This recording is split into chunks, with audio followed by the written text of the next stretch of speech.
एक बात बताइए, काम करने वाले तंजीमें मुसलमान, उनके लिए केसेस लड़ने वाला, खड़े रहने वाला वकील मुसलमान, वो आरोपी मुसलमान, फिर 10 लाख, 20 लाख, 25 लाख, 30 लाख एक आदमी को निकालने के लिए काहे के लिए लग रहे हैं?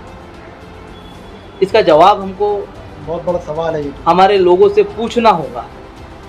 और अगर 30 लाख एक 40 लाख, अगर 30 लाख एक आदमी को बाहर निकालने के लिए 4 साल में हमको लग जा रहे हैं, तो ये तो यूँ हुआ ना कि वो एजेंसियां आबाद हुई, वो वकील साहब आबाद हुए। तंजीमों के बारे में मैं कुछ नहीं बोलूँगा, उसका अल्लाह गवाह है। और बर्बाद अगर कोई हुआ तो जेल के अंदर बंद कैदी बर्बाद हुआ और उसकी ख़ानदान बर्बाद हुई। उसके बच्चे तो जहाँ थे वहीं रुक गए। मालूम हुआ कि उनके एजुकेशन तो आगे बढ़े ही नहीं। मालूम हुआ कि उसके घर में तो मौत से बाप मर गया, बीमारी से बाप की मौत हो गई, बाप हलाक हो गया, बूढ़ा बाप। मालूम ये हुआ कि माँ को वक्त पे दवाई नहीं मिलती थी, है ना, वाइफ का इलाज नहीं हो पाया, घर में खाने को वक्त पे बच्चों को नहीं मिल पाता है, रिश्तेदार भी कब तक देंगे। और जनरली जो लोगों को ये पकड़ के ले जाते हैं एजेंसी के लोग, वो मिडिल क्लास और वो भी बिलो पॉवर्टी लाइन वाले होते हैं। और वो मॉनिटरिंग करे, वो अपना ये कहे कि वो कैमरा बने सारे मामला का। और एक कैदी के परिवार के आज के हालात क्या है, कितने खैरख्वाह हजरात ने पैसा दिया, कितना पैसा एक कैदी के नाम पे आया और कितना खर्च हुआ। और खर्च हुआ तो वकील साहब को इतने लाखों की फीस वकील साहब की कैसी हो गई, जबकि वकील साहब मुसलमान है। क्या उनका सगा भाई जाता तो भी इतनी फीस लेते केस लड़ने की?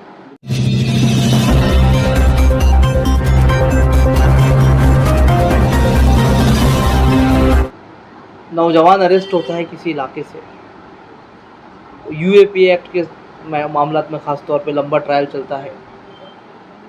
और लंबा ट्रायल चलने के दौरान होता यूँ है कि तंजीमें उस मामले को अपने हाथ में लेती है, तंजीमें आगे आ जाती है।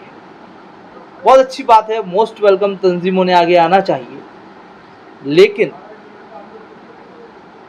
तंजीमों को जो फाइनेंशियल एड मिलती है वो खैरख्वाह हजरात की तरफ से मिलती है, जो अल्लाह की रज़ा के लिए उनके पास देते हैं। होना यूँ चाहिए कि वो पैसा जो खैरख्वाह हजरात देते हैं वो क्यों ना उस कैदी के घर के लोगों के हाथ में डायरेक्ट दे दिया जाए। क्यों ना उस कैदी को ये, उसके फैमिली को ये इजाज़त दे दी जाए कि वो अपनी पसंद, अपनी चॉइस का वकील रखे। तंजीमें वकील ठहराती है और वकीलों को फीस अपने हिसाब से तय कर ली जाती है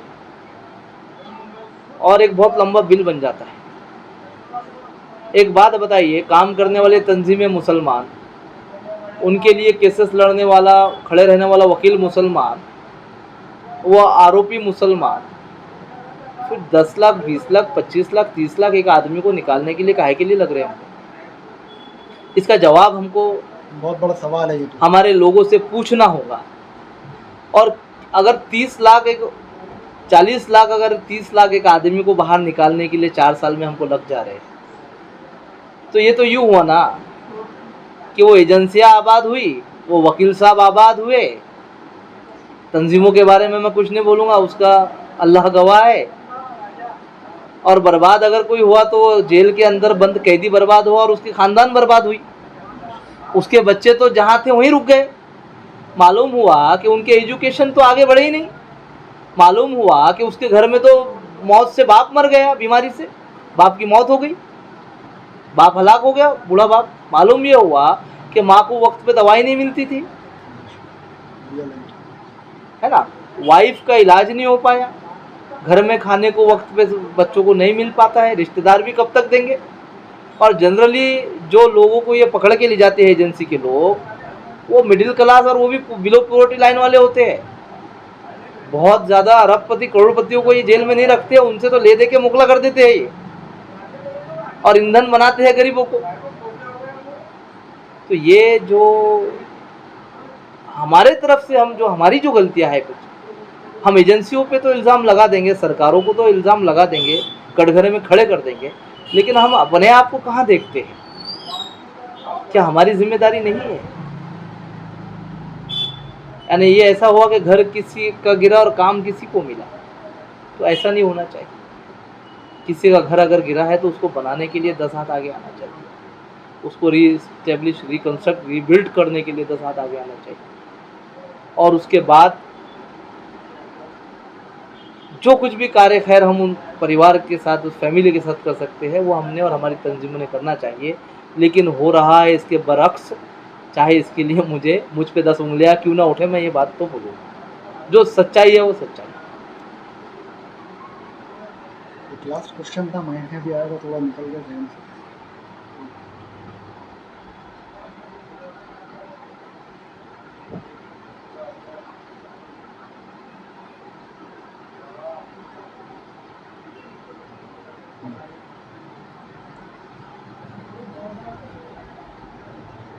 मुख्तलिफ पार्टीज या फिर हम संगठन कहें कुछ, उनके लीडर्स भड़काऊ भाषण तो बड़े कॉन्फिडेंस के साथ देते हैं, लेकिन उसका जवाब देने के लिए या उसकी मुखालिफत करने के लिए हमारे उलमा और हमारे नौजवान उसकी मुखालिफत करने से भी डरते हैं। तो ये फ्रीडम ऑफ स्पीच क्या है फिर? देश में 2 तरह के कानून चल रहे हैं, पहली बात तो ये बता दूं मैं आपको। एक वो कानून है कि जो एक सत्ताधारी पार्टी को, चाहे कि पिछली गवर्नमेंट की सत्ता हो, सरकार हो, या आज की गवर्नमेंट की सरकार वाली पार्टियां, एक वो है कि भाई किसी के बोलने से अगर उनको फायदा पहुंच रहा है तो उसको फ्रीडम ऑफ स्पीच, और किसी के बोलने से अगर सत्ताधारी पार्टियों को नुकसान हो रहा है तो आपको बोलने का अधिकार नहीं, आप फला कानून के तहत कानून का उल्लंघन किया है, आप पे हम देशद्रोह लगा देंगे, आप पे हम NSA लगा देंगे, आप पे हम अमुक कायदा लगा देंगे, आपके बोलने पे हम पाबंदियां लगा देंगे, या आपको नज़र कैद कर देंगे। इस तरह का रवैया जो है तो ये सरकारों का है, और इसको इम्प्लीमेंटेशन जो देने की काम जो करती है ये एजेंसियाँ करती है। मैंने अकोला में जो UAPA एक्ट का जो मैटर हम लोगों ने चलाया था, उसमें से कुछ लोग बरी हुए थे। उसके बाद हमने एक हिस्टोरिकल प्रेस कॉन्फ्रेंस लिया था, उसमें मैंने सरकार से ये गुजारिश किया था कि 4 साल 5 साल अंदर रहने के बाद ये नौजवान बाइज्जत बरी हो गए, अब इनके आगे की ज़िंदगी के लिए सरकार के पास क्या प्रोग्राम है। उसी के साथ साथ मैंने उसमें उस प्रेस कॉन्फ्रेंस में महाराष्ट्र ATS के खिलाफ फौजदारी केस दाखिल करने की मांग किया था कि भाई इनको जो है तो इलीगल तौर से रखा गया, कोंड के रखा गया, बंदी बना के रखा गया, झूठे गवाह पेश किए गए और ज़मानत नहीं होनी थी, ज़मानत होने से रोका गया। हमने वहाँ पे प्रेस कॉन्फ्रेंस लेके बात रखी तो हमारे खिलाफ सियासी पार्टियाँ खड़े हो गई कि ATS इतनी बड़ी एजेंसी के खिलाफ आप प्रेस कैसे ले रहे हैं वकील साहब। अगर वो वाकई बड़ी एजेंसी होती, अगर वाकई वो इंसाफ पसंद लोग होते, तो बेगुनाह लोगों को ट्रायल चलने से पहले ही छोड़ देते, किसी का फ्यूचर खराब नहीं करते। तो जब यहाँ तक होता है कि वकीलों को डरा दिया जाता है सियासतदान की तरफ से, तो एक आम आदमी की क्या हैसियत है साहब। जैसे कि आपने बताया 4 साल के बाद में बाइज्जत बरी हो जाते हैं, तो इस बुक में भी काफ़ी ऐसे केसेस का जिक्र है जिनकी ज़िंदगी के 10 साल, किसी के 8 साल, किसी के 12 साल खराब हुए, बाद में बाइज्जत बरी बता दिया गया। तो ऐसा कोई लीगली कोई प्रोसेस है जिसके ज़रिए इस शख्स को कुछ कंपेंसेशन गवर्नमेंट को देना पड़ेगा और उस अधिकारी पे कार्रवाई होंगी जिसने इसे इस केस में गिरफ्तार किया? होता यूँ है कि नीचे के कोर्ट ने अगर, सेशन कोर्ट ने अगर, स्पेशल कोर्ट ने अगर बरी कर दिया UAPA एक्ट के केस में, तो सरकार अपील डाल देती है और अपील को फिर वो लंबा सड़ा दिया जाता है, उसका फ्यूचर भी लंबा होता है। तो जब तक अपील पेंडिंग रहती है आप कोई कंपनसेशन और मानहानि वगैरह के सोचते नहीं हैं, आप घबराते हैं कि अपील दाखिल है, अभी कहाँ नीचे जाना है। लेकिन ऐसा नहीं है। CRPC की कलम 340 195 क्लॉज 1 में कोर्ट के अंदर अगर कोई गलत होता है, कोर्ट के अंदर यदि किसी सरकारी आदमी ने कुछ गलत किया है, धोखाधड़ी किया है, झूठ किया है, फ्रॉड किया है, और झूठ की बुनियाद पे अगर आपके साथ में आपको ठगा है, तो उन पे मुकदमा हो सकता है। कोर्ट में झूठी केस दाखिल किया, झूठे कागज़ों के आधार पे हमको कोर्ट के रखा, तो वो भी अलग अलग धाराओं के तहत प्रोसिक्यूट हो सकते हैं इन धाराओं के तहत। लेकिन हम लोगों के अंदर लीगल अवेयरनेस की कमी है, और जनरली हमारे लोग इस बात से, चाहे वकील क्यों नहीं होते हैं, वो वकील भी डरते हैं कि अधिकारियों को, और बड़े अधिकारियों को, एजेंसियों को हम लोग प्रोसिक्यूट कैसे करें। लेकिन ऐसा नहीं होना चाहिए, ज़रूर करना चाहिए, और कंपेंसेशन भी हमने मांगना चाहिए, मांगते आता, मिले ना मिले ये बात की बात।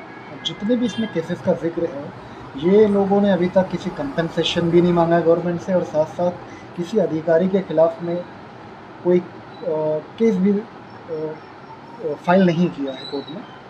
इनके दिलों में भी एक डर है कि भाई इतने साल मैंने जुल्म सहा, मैं जेल में रहा, उस पर कई तरह से मुझे टॉर्चर किया गया, अब दोबारा फिर मैं ऐसा करूँगा तो फिर मुझे मेरी फैमिली को वही मुश्किलात का सामना करना पड़ेगा। एक खौफ पैदा हो जाता है उनके दिल में। अभी ये किताब तो पूरी मैंने पढ़ा नहीं, लेकिन आपने जो तारुफ दिया है उससे मुझे लगता है कि एक हिस्ट्री है, या एक रुदाद है, दास्तान है उन लोगों की जो बेगुनाह कहीं ना कहीं शिकार बने हैं एजेंसियों का, और अपनी ज़िंदगियों को जेल की चार दीवारियों में दिया है। और मैं ये दावे के साथ कह सकता हूँ कि इनके ट्रायल में जो इनका ट्रायल चला होगा, मेजॉरिटी ऑफ पर्सन्स का ट्रायल जब चला होगा, तो तंजीमों के हाथ में इनका ट्रायल होगा। ये मेरा दावा है, अभी पढ़ा नहीं हूँ मैं, लेकिन मैं दावे के साथ बोल रहा हूँ कि तंजीमें जो है तो इनका ट्रायल देख रही होंगी। तंजीमों ने जो वकीलों को सेलेक्ट किया होगा, वो चुनिंदा लॉयर्स ने इनके केस देखा होगा। और मैं ये बड़े अफसोस के साथ ये बात कह रहा हूँ कि चंद तंजीमें जो आज देश में हैं, जो इन मामलात में लोगों की पैरवी कर रही है, रहनुमाई कर रही है, क़यादत कर रही है, वो उतना मादा उनका ख़त्म कर देती है वो कैदी का, कि वो बाहर आके अपने जो उसके साथ नाइंसाफ़ी हुई है उसको इंसाफ मिलने के लिए लड़ाई लड़े, कानूनी लड़ाई लड़े। उतना मादा उसके अंदर का ख़त्म हो जाता है। और क्या पता है तंजीम जिन लोगों के ट्रायल देखती है वो लोग इतने डरे हुए क्यों रहते हैं, ये तो मेरे भी समझ में नहीं आया। इसके ऊपर भी एक रिसर्च होना चाहिए कि जिन लोगों का केसेस को तंजीमें देखती है वो डरे हुए क्यों रहते हैं, एजेंसियों से उनको इतना डर और खौफ क्यों लगता है कि जिन लोगों की केसेस तंजीमें देखती हैं। ये सारे मामलात में गौर फिक्र होना चाहिए। वो कैदी की गलती नहीं है, गलती है क़यादत की, और क़यादत की गलती को हम कैदी की गलती कहेंगे तो ये नाइंसाफ़ी होंगी। होना यूँ चाहिए कि अब तंजीमों से बात करने का वक्त आया। एक ऐसा सेक्शन देश में खड़ा होना चाहिए कि जो तंजीमों के साथ जुड़े और वो मॉनिटरिंग करे, वो अपना ये कहे कि वो कैमरा बने सारे मामला। और एक कैदी के परिवार के आज के हालात क्या है, कितने खैरख्वाह हजरात ने पैसा दिया, कितना पैसा एक कैदी के नाम पे आया और कितना खर्च हुआ, और खर्च हुआ तो वकील साहब को इतने लाखों की फीस वकील साहब की कैसी हो गई, जबकि वकील साहब मुसलमान है। क्या उनका सगा भाई जाता तो भी इतनी फीस लेते केस लड़ने की? फिर ये हम कहाँ से कलमा को भाई बोलने का दावा कर रहे हैं? ये सारे दावे फ्लॉप है, ये सारी चीज़ें गलत है। अगर एक भाई, अल्लाह के रसूल की हदीस है कि आपका पड़ोसी, अगर आपके घर में अगर खाना है, पड़ोसी भूखा है तो उसको खिलाओ, आधा आप खाओ, रोटी बांट के खाओ। फिर जब मामला जब कैद का आता है, जुल्म ज़्यादती का आता है एक समाज पे, एक पर्टिकुलर आदमी पे, एक परिवार पे, तो भाई वो 9 परिवार खुश कैसे रहते हैं? वो समाज का 10वां परिवार अगर दुखी है तो 9 परिवार खुश कैसे है? उन्होंने खुश नहीं रहना चाहिए। उन्होंने वो 10वें परिवार को हद दर्जा मदद देना चाहिए कि वो परिवार भी उनकी तरह हो जाए, लेकिन नहीं हो पाता है। ये रिसर्च की बात है, ये इस पर रिसर्च होना चाहिए और हालात को सुधारने की कोशिश करना।